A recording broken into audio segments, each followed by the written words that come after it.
There's a certain alertness that never fully turns off. Not panic, not fear, just a quiet readiness. You feel it when you enter a room, when someone's tone shifts slightly, when silence lasts a moment longer than expected. Your body notices before your mind does. You don't remember learning this. You only know it's always been there. Even now, as an adult, part of you is scanning, tracking, listening for what isn't being said. You tell yourself it's intuition or sensitivity or just who you are. But sometimes you wonder why rest feels unfamiliar, why calm situations still carry tension, why safety doesn't always register as safety. You can be surrounded by people and still feel alone, not isolated, unseen. There's a strange contradiction there. You're good at understanding others, you notice moods quickly, you adapt easily, yet when it comes to yourself, something feels postponed, like you're always a step behind your own needs. You learned early how to stay quiet, how to not add to the noise, how to make yourself small enough not to cause disruption. Not because someone told you to, because it felt necessary. You remember watching faces closely, listening carefully, trying to anticipate reactions before they happened.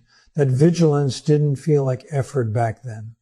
It felt like survival. You learned how to read a room before you learned how to relax inside one. And that skill followed you into friendships, into relationships, into every space where connection was supposed to feel natural. People often describe you as mature, wise beyond your years. Grounded, they don't see the cost of that grounding. They don't feel how quickly your energy shifts when emotions rise around you. How instinctively you move towards stabilizing things. How rarely you wait for someone to stabilize you. You've noticed how uncomfortable you feel when someone asks, "What do you need?" The question catches you off guard. Not because you don't have needs, because naming them feels risky. You hesitate, you deflect, you say you're fine, and in many ways you are. You function well, you handle responsibility, you stay composed when others fall apart.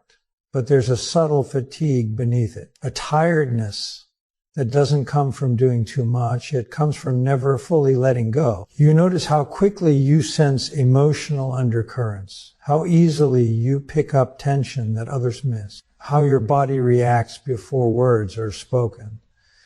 And you also notice how often you dismiss your own reaction. You tell yourself you're overthinking, that you're being sensitive, that you should let things go. You've been doing that for as long as you can remember, letting things go before they ever had a chance to land. You rarely ask for comfort directly, not because you don't want it, because you don't trust it to arrive when you need it. So you become self-sufficient, not proudly, quietly. You learn how to sit with discomfort without showing it, how to process internally instead of reaching outward, how to stay functional even when something feels off. Others admire this about you. They see strength. They don't see the isolation that comes with it. You notice how difficult it is to fully relax in relationships, how part of you stays alert even in moments of closeness. How you anticipate disappointment before it happens. You don't expect much. Expectation feels dangerous, so you keep your hopes measured, your emotions contained, your needs minimal. You've told yourself this is maturity or realism or independence, and maybe it is, but sometimes in quieter moments, a question surfaces. Why did I learn to carry so much on my own? Why does relying on others feel unnatural? Why does emotional closeness sometimes feel heavier than distance? You don't have answers yet, only patterns. You notice how you're drawn to people who need support, how you instinctively take on the role of listener, how you rarely feel comfortable being the one held. When someone tries to get close to your inner world, you feel exposed, not seen, exposed, as if something essential might be taken or misunderstood. So you keep layers. You share selectively. You reveal gradually. You stay in control of what others can access. That control doesn't feel manipulative. It feels protective. You're often told you're strong, But strength wasn't a choice. It was a response. And responses learned early have a way of becoming invisible. You don't think of yourself as someone who lacked anything. You had food, structure, people around, but something subtle was missing.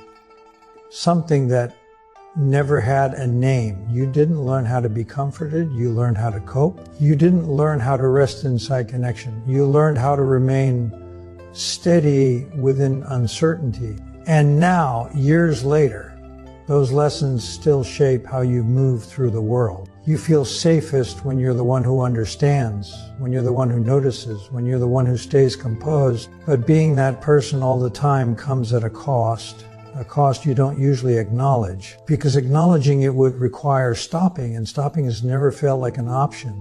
Yet something is shifting. You're starting to notice the gap between how capable you appear and how alone that capability can feel. You're beginning to sense that the traits people admire in you didn't form in comfort.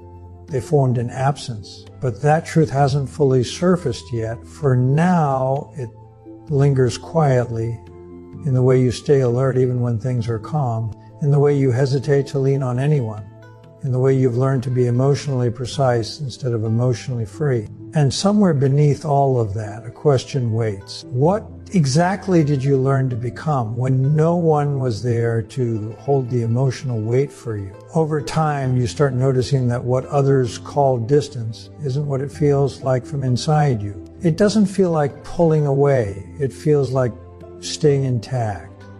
When emotions rise around you, something in you tightens, not to shut down, but to hold steady. You become quieter, more contained, less expressive. From the outside, that restraint can look like coldness, like withdrawal, like indifference. But internally, you're working harder than anyone realizes. You're managing layers, your reaction, their reaction, the possible outcomes of both.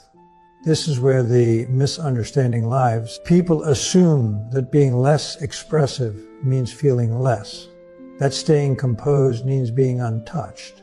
But you feel everything. You just learned very early that feeling openly wasn't always safe. So instead of expressing emotion, you organized it. You learned how to carry intensity without letting it spill, how to read situations without drawing attention to yourself, how to be emotionally present without becoming emotionally exposed. That skill didn't come from confidence. It came from necessity. And here is where the midpoint quietly turns. What looks like emotional distance now is not the absence of attachment. It's the presence of self-containment. You're not stepping away because you don't care. You're stepping inward because you've learned that stability starts there. This realization is unsettling because it reframes everything. The traits you developed weren't signs of resilience chosen freely. They were adaptations formed when emotional protection wasn't available. You became observant because unpredictability required it. You became self-reliant because support wasn't consistent. You became calm because chaos needed someone to stay upright. And once those traits formed, they didn't disappear when circumstances improved. They became your identity. This is the psychological truth in the final third. Empaths who were not emotionally protected as children often develop traits that look like strength but function as armor. They don't collapse easily. They don't depend readily. They don't expect others to hold them. They hold themselves. That self-holding is impressive, but it's also heavy. It means you rarely experience the relief of being fully met. It means you often feel safest when you're the most composed person in the room. It means closeness can feel threatening, not because of fear, but because it asks you to release control you learned to keep. You don't lean back easily. You don't let yourself be fully seen all at once, not because you're guarded, because exposure once meant vulnerability without protection. So your system learned to pace connection carefully. That pacing can look like emotional distance, but it's actually discernment shaped by experience. You know how quickly depth can turn into overwhelm. You know how easily openness can become obligation. You know the cost of being uncontained in spaces that can't hold you. So you stay precise, You offer empathy without surrender, presence without collapse, care without dependence, and that balance is rare. It's also lonely because people who haven't lived this way often don't know how to meet you. They expect more expression, more need, more openness. They don't realize that your quiet strength came from learning to survive without emotional shelter, that you didn't grow strong because you were protected. You grew strong because you weren't. This doesn't mean you're broken, but it does mean your nervous system, though steady, never learned what it feels like to fully rest in another. So you rest alone. Not because you prefer isolation, because it's where your body finally exhales. That truth isn't comforting, it's clarifying, because once you see it, you can't unsee how much you've carried. How early you learned to manage what others were supposed to help you hold, and how that shaped your empathy into something disciplined rather than soft. You're not fragile, but you are tired in a way few people notice. Tired of always being the strong one, tired of being the emotional anchor, tired of holding without being held. And yet even now the idea of letting go feels unfamiliar. So you sit with this realization quietly, not to fix it, not to change yourself, just to recognize the truth that the traits you developed were intelligent responses to emotional absence, that your strength is real, and so is the cost. And maybe the most important question isn't how do I become softer, but something much quieter. Who would you be if you no longer had to hold everything alone? You don't need an answer yet. This isn't about resolution.